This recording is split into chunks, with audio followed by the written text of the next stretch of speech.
Di 20k subscriber channel Novel Official, akan adakan giveaway untuk satu orang pemenang.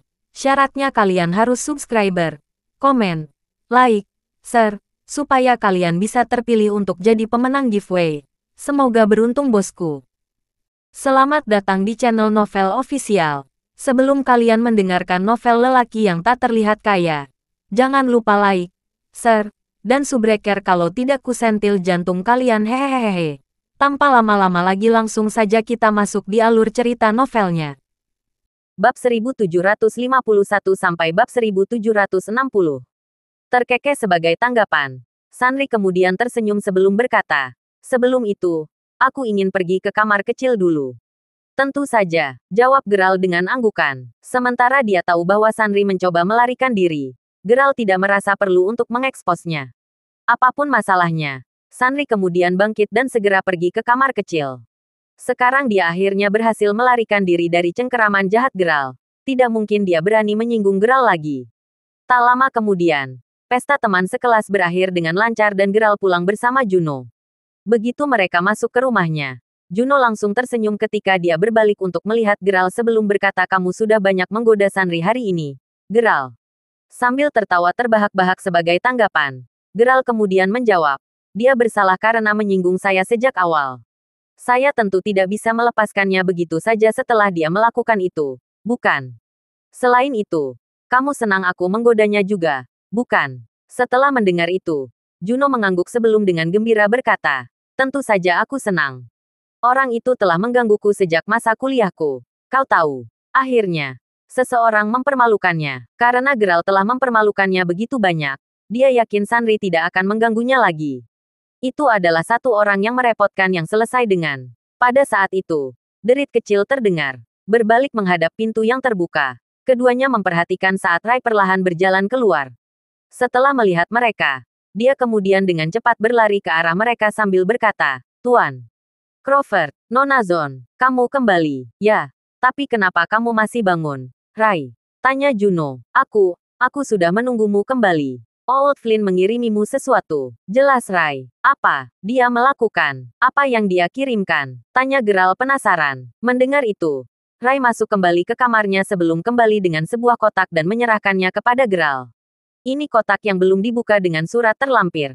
Aku menduga Old Flynn yang menulis surat itu." "Jelas Rai." Mendengar itu, Geralt kemudian mengambil kotak itu dan dengan cepat membukanya, hanya untuk mengungkapkan tas parfum di dalamnya yang terus-menerus mengeluarkan bau yang samar dan menyenangkan. "Baunya sangat harum. Aku bertanya-tanya mengapa Old Flynn mengirimimu tas parfum berisi semua barang," gumam Rai. Sementara hadiah itu adalah kejutan yang menyenangkan bagi Rai dan Juno, mereka segera menyadari bahwa Geralt malah mengerutkan kening. Apakah tas parfum melambangkan sesuatu? Bahkan tanpa repot-repot membalas pernyataan Rai, Geralt kemudian dengan cepat mulai membaca surat Old Flynn. Dan pada saat dia selesai, kerutannya jauh lebih dalam dari sebelumnya. Melihat betapa berkerutnya alis Geralt sekarang, Rai yang belum pernah melihat Geralt menunjukkan ekspresi seperti itu sebelumnya mau tidak mau bertanya dengan nada prihatin. "Ada apa, Mer? Crawford, apa yang terjadi? Ekspresimu terlihat sangat tidak menyenangkan." "Memang, apa yang dikatakan Old Flynn?" Geralt tanya Juno. "Pertama-tama, tas parfum ini disebut parfum pemikat hantu. Dan seperti namanya, tas ini digunakan untuk memikat hantu." Pindah ke surat itu, Old Flynn tampaknya ingin pergi ke tempat bernama Grimhelm untuk menyelidiki beberapa rahasia tentang vampir. Meskipun dia bertanya apakah saya mau pergi bersamanya, karena dia mengirimi saya tas parfum ini, saya yakin dia serius. Lagi pula, saya mengatakan kepadanya untuk hanya mengirim tas parfum jenis ini jika masalah besar muncul. Setelah mendengar penjelasan Geralt, keduanya akhirnya mendapatkan keseluruhan cerita. Ternyata, tas parfum benar-benar melambangkan sesuatu. "Tetap saja, tidak bisakah masalah utama menjadi urusan yang baik?" tanya Rai. Sambil menggelengkan kepalanya, Geralt kemudian menjawab, "Sayangnya, aku juga pernah mendengar cerita tentang Grimhelm sebelumnya. Itu adalah tempat yang sangat kejam. Jadi fakta bahwa dia pergi ke sana pasti berarti dia mengalami masalah." Geralt juga tahu bahwa Old Flynn cukup bijaksana untuk tidak mengirim tas parfum seperti itu dalam keadaan normal. Dia hanya akan mempostingnya ketika dia sangat membutuhkan bantuan. "Saya melihat. Lalu, kapan kita berangkat?" "Kita berangkat jam 9 besok pagi," kata Geralt. mengetahui betapa mendesaknya situasinya. Setelah itu, dia berbalik menghadap Rai dan Juno sebelum menginstruksikan. Rai, Juno, bangunkan Nori dan beritahu dia tentang semua ini. Setelah selesai, mulailah berkemas. Aku akan membutuhkan kalian bertiga untuk mengikutiku ke sana. Dengan betapa seriusnya masalah ini, Geralt membutuhkan semua bantuan yang bisa dia dapatkan. Lagi pula, dengan setiap orang tambahan yang mereka miliki, semakin banyak kekuatan yang akan dimiliki parti mereka. Mendengar itu, Juno kemudian menjawab, mengerti. Rai juga tidak keberatan. Jadi keduanya segera berpisah dengan Geralt. Setelah itu, mereka berempat dengan cepat mulai berkemas dan mempersiapkan diri untuk perjalanan besok pagi. Sementara Geralt selesai berkemas relatif lebih awal, dia secara alami mengalami malam yang gelisah.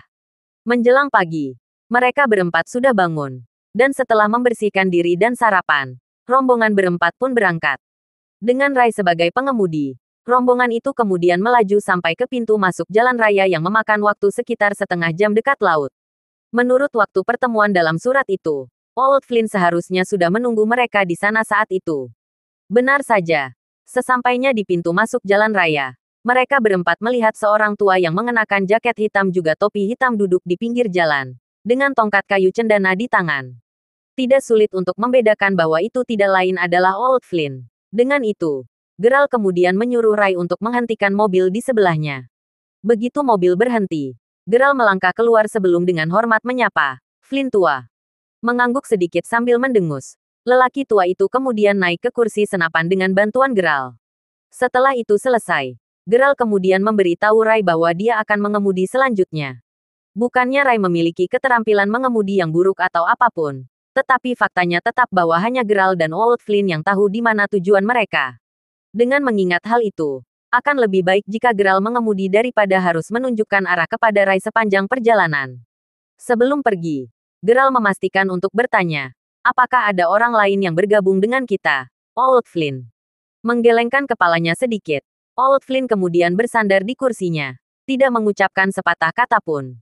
Karena dia mengenakan kacamata hitam, tidak ada yang benar-benar tahu apakah matanya terbuka atau tertutup. Bagaimanapun, melihat bahwa dia tidak akan mendapat balasan, Geralt kemudian menginjak pedal gas, mengemudi langsung ke jalan raya. Ini akan menjadi sekitar 10 jam sebelum kita sampai ke tujuan kita. Kalian bertiga bisa istirahat jika mau. Lagi pula, kami bangun cukup awal. Saran Geralt. Mendengar itu, mereka bertiga mengangguk. Lagi pula, tidak banyak yang bisa dilakukan di jalan raya kecuali mereka menemukan tempat istirahat. Dengan itu, tidak lama kemudian ketiga rekan Geralt tertidur. Ketika itu terjadi, ada keheningan total di dalam mobil. Lagi pula, Geralt mengemudi dengan penuh perhatian sedangkan Old Flynn tetap diam seperti biasanya. Meskipun situasi seperti itu pasti akan melelahkan bagi orang biasa karena perjalanan 10 jam agak lama, itu adalah urusan yang agak mudah bagi Geralt. Dia tidak lelah sedikit pun. Sekitar pukul 11 malam ketika Geralt dan yang lainnya akhirnya tiba di alam Zamrud. Wilayah vampir adalah hutan tua yang terletak di gunung kuno di sana. Dan sejak zaman kuno, hanya sedikit yang berkelana ke hutan untuk menemui mereka. Untungnya untuk pesta, masih ada beberapa hotel dan penginapan yang beroperasi di sekitarnya. Dengan mengingat hal itu, kelompok 5 akhirnya bisa tenang dan mendapatkan istirahat yang layak. Setelah memesan beberapa kamar, dia mengizinkan semua orang untuk pergi ke kamar masing-masing untuk mendapatkan tidur yang layak. Lagi pula, mereka harus benar-benar istirahat sebelum secara resmi memasuki wilayah vampir keesokan paginya.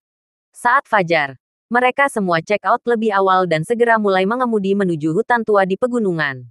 Setelah sekitar 40 menit berkendara, mobil akhirnya berhenti di kaki gunung. Karena mobil tidak bisa dikendarai lebih jauh, mereka tidak punya pilihan lain selain terus maju dengan berjalan kaki. Begitu mereka mendapatkan barang bawaan mereka, mereka memulai perjalanan mendaki gunung. Saat mereka berjalan, Rai mau tidak mau menyatakan, "Aku tidak yakin dengan kalian semua. Tapi udara di sini luar biasa segar. Rasanya agak menyenangkan berada jauh dari keramaian dan hiruk-pikuk kota." Yang lain tahu apa yang dia maksud. Lagi pula, lingkungan di sini pasti lebih segar dibandingkan dengan kota. Selain udara yang segar, mereka juga dikelilingi oleh aura peremajaan tanaman di sekitar mereka. Bagaimanapun, setelah berjalan sekitar setengah jam, mereka berlima akhirnya tiba di sebuah desa.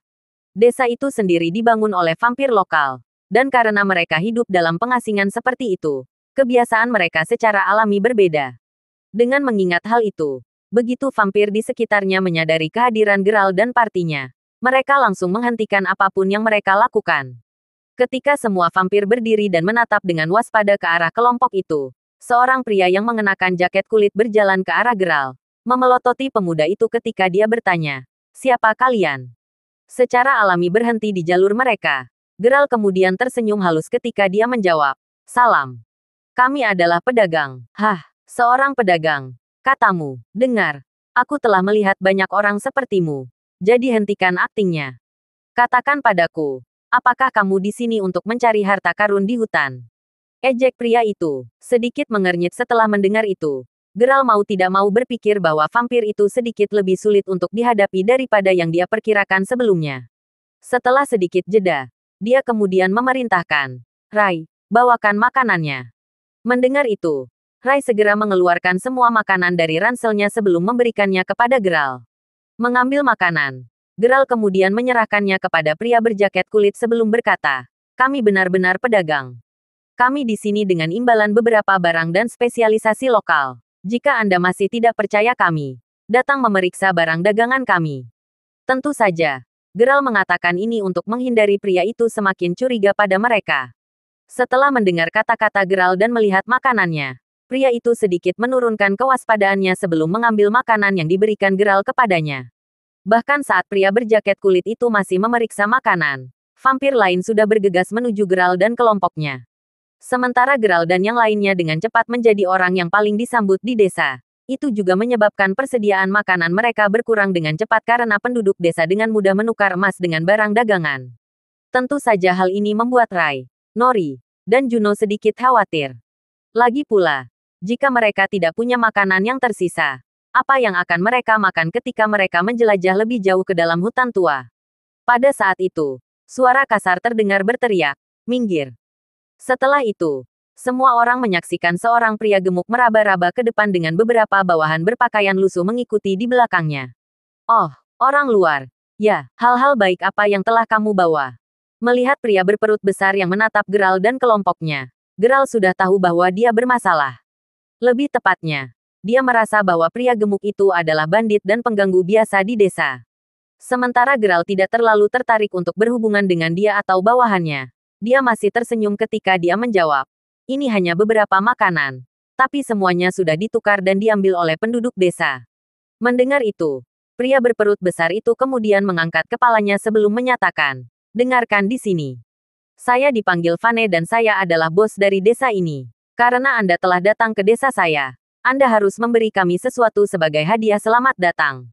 Kalau tidak, akan sulit bagiku untuk mengizinkanmu tinggal di sini." Mendengar itu, Geralt langsung tahu bahwa Vane hanyalah seorang gangster yang mencoba memeras mereka demi uang. Sementara ancaman pasti akan menipu orang-orang yang lebih mudah tertipu. Geralt berpengalaman dengan orang-orang seperti Vane. Dengan pemikiran itu, dia tidak akan membiarkan Vane mengambil keuntungan dari mereka. Terlepas dari itu, sebelum Geralt sempat menjawab, Vane yang selama ini menatap Juno dan Nori mengungkapkan senyum sinis sebelum berkata, "Oh, dua wanita cantik di belakang itu terlihat sangat cantik."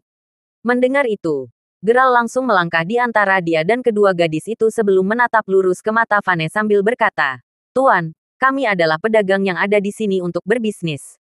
Sekarang setelah kita menjual semua barang kita, kita harus pergi." Tepat ketika dia memberi isyarat agar Juno dan Nori mulai pergi, Geralt mendengar ketika Vane berteriak dengan marah, "Berhenti di sana. Apakah saya mengatakan Anda bisa pergi? Saya katakan, jika Anda ingin pergi, Anda harus meninggalkan sesuatu. Kalau tidak, jangan pernah bermimpi untuk keluar dari desa." Ketika dia mendengar itu, ekspresi Geralt langsung memburuk. Melihat ke arah Vane yang menatap tajam ke arahnya, Geralt cukup yakin bahwa pria gendut itu tidak akan menganggapnya serius dalam waktu dekat. Dengan pemikiran itu, Geralt hanya bisa berpikir, betapa tak tahu malunya. Tak disangka dia sangat ingin melawanku. Bagus sekali. Saya tidak akan ragu untuk berurusan dengan Anda juga. Kalau begitu, berani bahkan memiliki motif tersembunyi terhadapku. Kamu benar-benar mencari kematian. Lalu, apa sebenarnya yang kamu ingin aku tinggalkan? Tanya Geralt dengan nada santai. Sambil tertawa terbahak-bahak, Vane kemudian menyatakan, Kamu bisa menyerahkan semua uangmu atau meninggalkan kedua wanita itu. Ejek Vane sambil mendengus sambil menatap Juno dan Nori dengan penuh nafsu.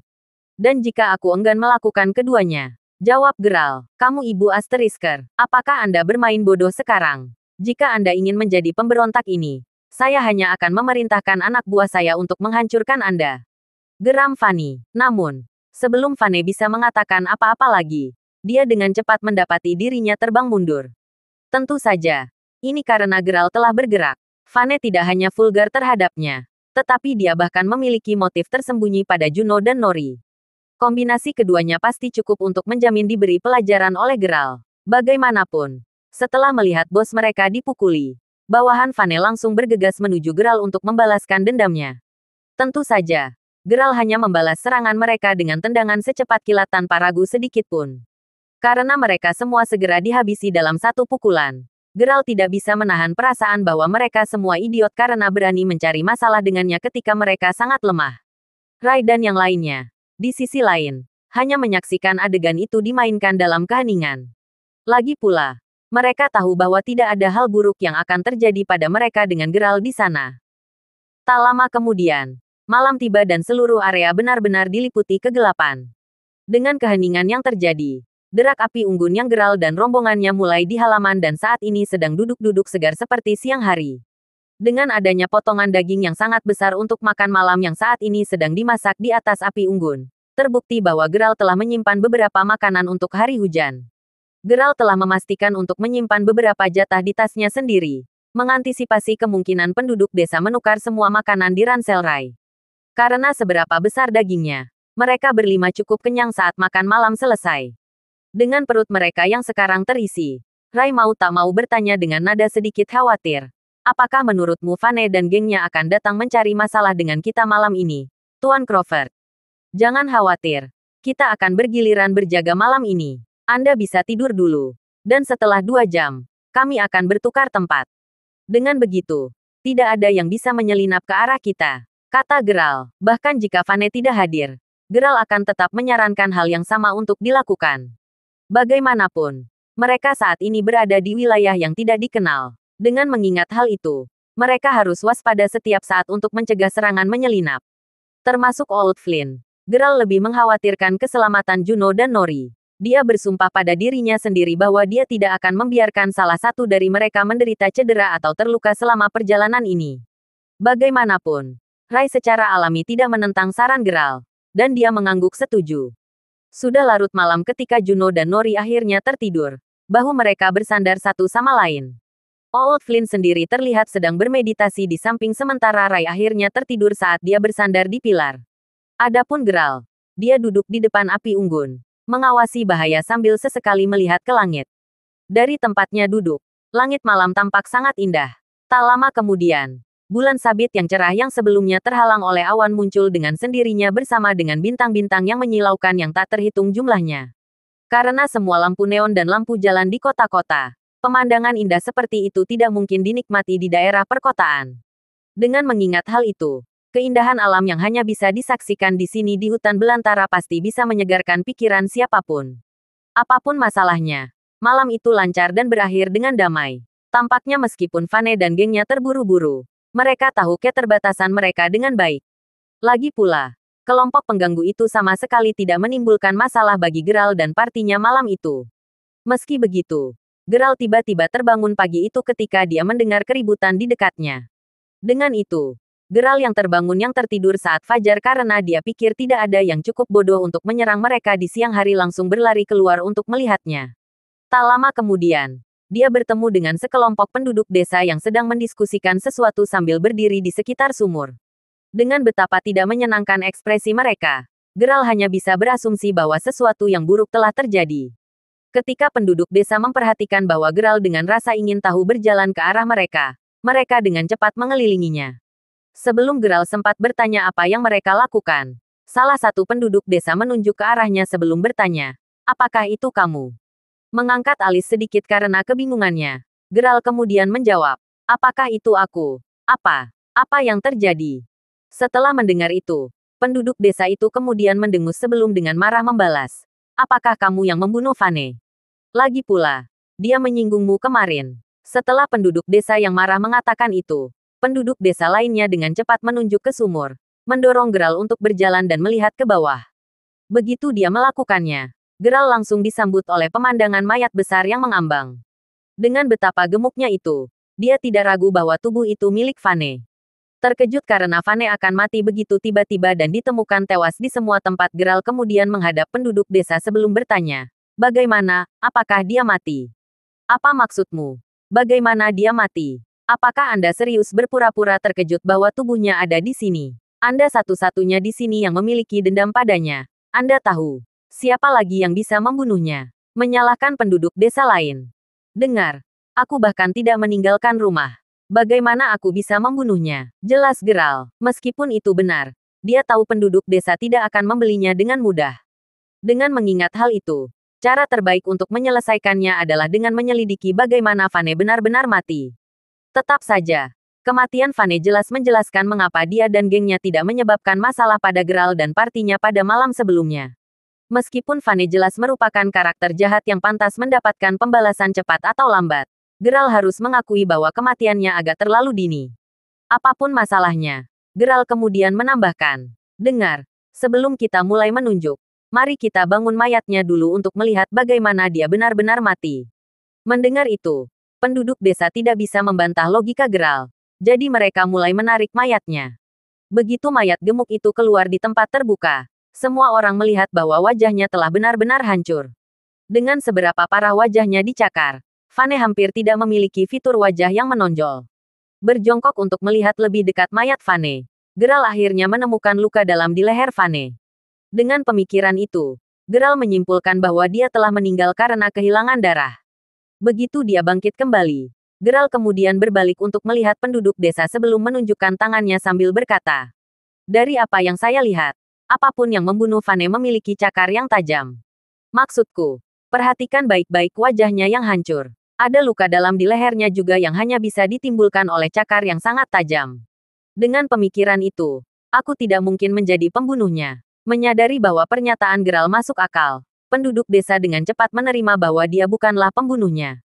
Namun, jika itu masalahnya, lalu siapa pembunuhnya? Apa yang terjadi pada malam sebelumnya? Juga, mengapa bawahan Vane tidak bersamanya? Semua ini masih misteri. Tiba-tiba, semua orang tiba-tiba mendengar suara muda berteriak. Sesuatu yang mengerikan telah terjadi. Mayat berbalik untuk melihat anak laki-laki gugup yang berlari ke arah mereka. Penduduk desa bertukar pandang sebelum salah satu dari mereka berkata, "Tenanglah. Apa yang terjadi? Bawahan Vane. Mereka semua telah meninggal di rumah mereka," seru pemuda yang ketakutan. Setelah mendengar itu, semua orang langsung mulai gemetar. Tidak ada yang bisa melihat ini datang. Bagaimanapun, Geralt dan penduduk desa kemudian bergegas ke tempat bawahan Vane tinggal. Setelah tiba di halaman yang tampak kumuh, semua orang bisa melihat mayat mereka tergeletak di seluruh halaman. Setelah diperiksa lebih dekat, mereka semua mati dengan cara yang sama seperti yang dialami Vane, dengan luka berdarah di leher mereka. Dengan mengingat hal itu, Geralt tahu bahwa orang yang sama telah melakukan perbuatan itu. Apa yang menyebabkan semua ini terjadi? Memang, bisakah hantu itu keluar dari hutan? Itu tidak mungkin. Meskipun penduduk desa sekarang berteori tentang kejadian terkini di antara mereka sendiri, Geralt tidak mempedulikannya. Sebaliknya, dia dengan cepat kembali ke tempat mereka tinggal, hanya untuk menemukan bahwa Rai dan yang lainnya telah bangun. Melihat Geralt telah kembali, Rai terdorong untuk bertanya, "Kemana Anda pergi pagi-pagi sekali, Tuan Crawford?" Mengabaikan pertanyaan Rai, Geralt malah berbalik menghadap Old Flynn sebelum berkata, "Old Flynn, tolong, ikut aku." Setelah mendengar itu, lelaki tua itu dengan cepat mengikuti Geralt keluar.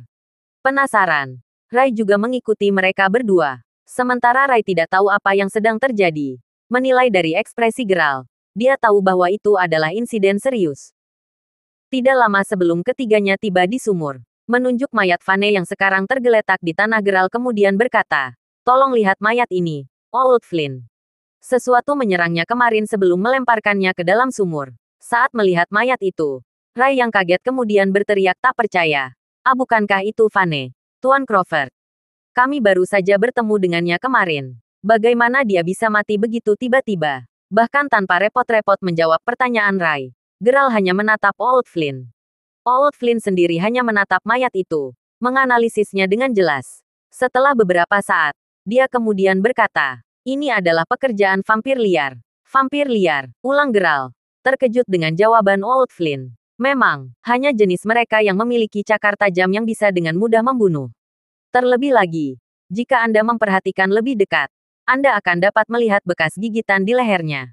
Itu hanya bisa menandakan bahwa darahnya telah tersedot. Jelas Flynn tua. Jadi, maksudmu ada vampir liar di hutan di sekitar kita? Mengapa kita tidak diserang tadi malam saja? Tanya Geralt. Melihat bahwa Geralt agak meragukan klaimnya, Old Flynn kemudian menjawab, itu karena yang liar takut api. Kami memiliki api unggun yang menyala tadi malam. Ingat, itu sebabnya vampir liar tidak mengejar kita. Dugaan saya adalah bahwa orang Vane ini pasti keluar di tengah malam. Melihat bahwa mereka tidak bisa menargetkan kita, vampir liar pasti mengejarnya sebagai gantinya. Pengurangan Old Flynn masuk akal bagi Geralt. Jadi dia membeli kata-katanya. Untuk berpikir bahwa semua ini adalah pekerjaan vampir liar. Apapun masalahnya. Old Flynn kemudian menambahkan. Kita tidak boleh berlama-lama lagi.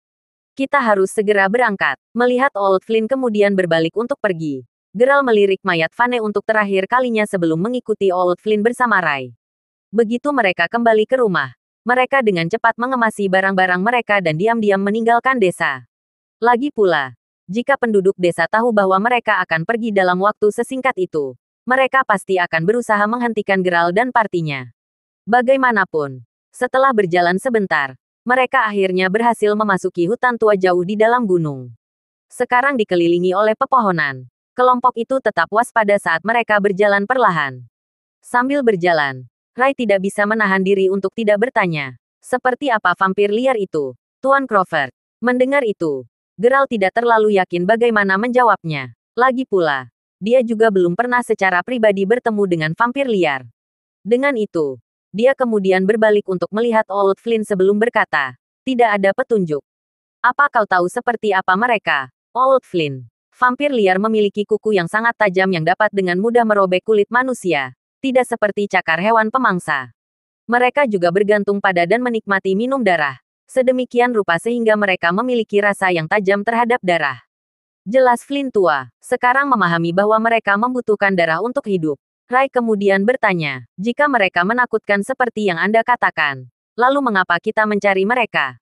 Mendengar itu, baik Geralt maupun Old Flynn tidak menanggapi. Hanya Geralt dan lelaki tua yang diizinkan untuk mengetahui alasannya untuk saat ini. Dan sampai mereka tiba di wilayah vampir, trio yang tersisa tidak akan mendapatkan penjelasan yang jelas tentang misi mereka dari mereka berdua. Sampai saat itu, ketiganya hanya harus fokus membantu Geralt dan Old Flynn tetap waspada terhadap serangan vampir liar yang mengejutkan. Tidak lama kemudian, kelompok itu dapat mendengar gemerisik yang agak keras dari dalam pepohonan.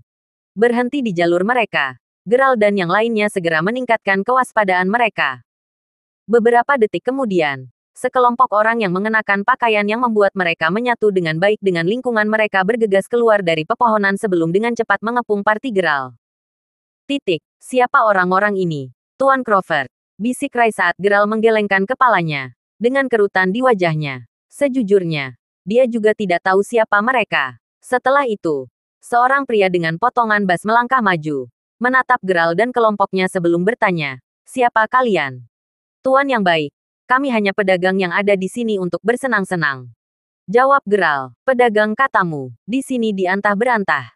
Siapa yang kamu coba bodohi? Balas pria itu sambil memelototi Geralt. Anda bebas memilih untuk tidak mempercayai kami. Terlepas dari itu, apa yang kamu dan anak buahmu lakukan jauh-jauh di sini? Jawab Geralt. Kami di sini untuk mencari wilayah vampir, kata pria dengan potongan bas. Tidak melihat alasan untuk berbohong. Oh, Anda di sini untuk mencari wilayah mereka juga. Jawab Geralt dengan heran. Untuk berpikir bahwa orang-orang ini memiliki tujuan yang sama seperti dia. Jadi, maksudmu kita berbagi tujuan? Kata pria itu sambil memberi isyarat kepada anak buahnya yang lain untuk menurunkan senjata mereka.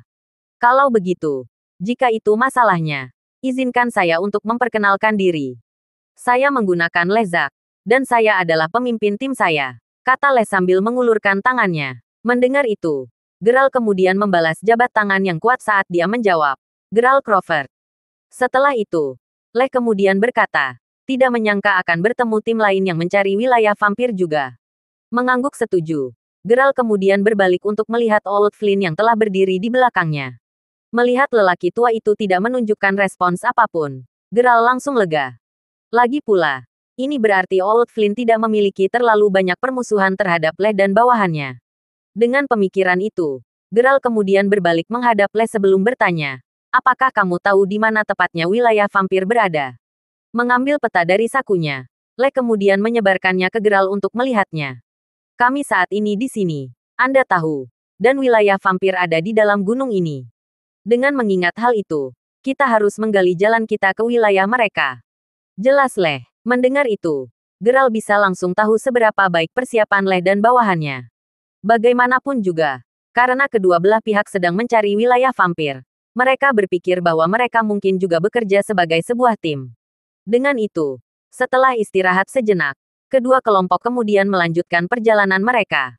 Akhirnya, mereka tiba di area di mana mereka berencana untuk mulai menggali. Ini dia. Geralt seru Leh sambil melambaikan tangannya pada anggota timnya yang mengikuti di belakang, menunjukkan bahwa mereka telah tiba.